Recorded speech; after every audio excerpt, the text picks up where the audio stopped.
Hey everyone, welcome back to my channel. If you know me, you know I love to play games. I play games in almost every lesson I teach. My students love to play games. They're engaged, they're participating, they're learning, and having fun at the same time. And that's the most important part. They're learning and having fun. So I try to incorporate games into every lesson I have.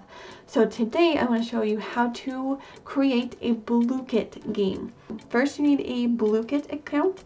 Did I mention it is free? Yes. So go over to blooket.com and create your free account and you can get started. So let's jump on. Okay, once in Blooket and logged on, here we are.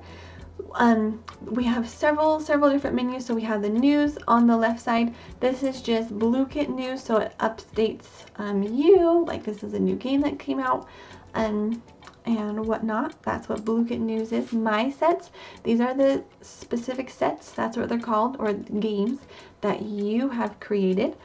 Favorites, these are that you have found on Blooket that you liked. You can favorite it. And then you can find those ones here for you to play. And then the homework option is a really good option for your flex classes or classes that aren't live. You can still send your students a Blooket and they can still play, which is an awesome one. Okay, my set, create a set. We can discover sets. These sets are already created by other teachers for you to choose from. But today we're going to create our own set. So create a set and we're going to add a title. So let's just go with I teach multiplication. I'm going to go multiplication facts 6 through 12. Okay, and again, I teach math, not spelling or English. Okay, and then do your description. So and practice facts 6 through 12. We can select the cover image. Let's just see what pops up in their gallery. Math. This one. I like that one. Not multiplication, but that's okay. Okay, privacy setting, you can do public. So that is when you saw when you searched for sets, other teachers will be able to play it. Private, that means only you have access to this game. It won't show up in the search results. And the creation method, I'm going to go with manual. That means I am starting from scratch. Quizlet, what Quizlet is a great like online flashcard tool, but I'm always just going to click manual because I don't have Quizlet. So let's create. We're going to click add a question. So we're going to text our question. So we're just going to keep it simple. 6 times 7 equals. Now I can type in my questions or my answers. 35, and this is the correct answer. So we're going to make sure we check that box. And there we go. And you can put a time limit, so it decides the maximum amount of time your student can spend answering this question.